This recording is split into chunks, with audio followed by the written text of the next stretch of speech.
What do you think of this fight that's now brewing over the immigration issue?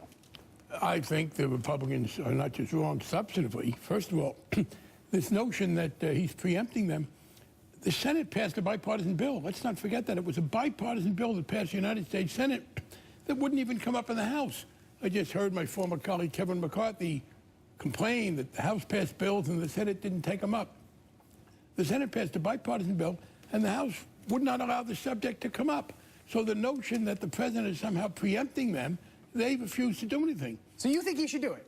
Yes, exactly what he should do. It has to be, he cannot abrogate a statute. But there's one other point I want to make, and it's the terrible statement that Boehner and McCarthy both made, and Mitch McConnell made, namely that if the president does something in immigration with which they disagree, that will stop them from working together where they do agree.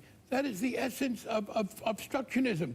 The fact is, you go to a legislative body and you agree, I work with people on this and I don't work with them on that. But this threat, that's what we're talking about. If you do what you may have the legal right to do, I think the president couldn't do it if he wasn't within his constitutional right, we will withhold efforts elsewhere. In other words, what they're saying to him is, there are some areas where we think it would be good public policy for you and us to work together, but we'll be so mad at you, we won't do it. McConnell actually said, in the worst act of self-denigration I've heard in a long time, I agree with this. I have the same take on it. If he does that immigration thing, it'll be like waving a red flag in front of a bull. In other words, his party is the bull, a dumb, outraged animal, overreacting to a piece of cloth. And if the president does what he has a legal right to do, they're going to punish the country by not doing other things they think are good. That's the example. That's a really important point, because what you're saying there, it just bears some emphasis, right? The whole way that working together across ideological differences works is that you just find the Venn diagram and you ignore all the other crazy nonsense they do, because otherwise you can never work with these people.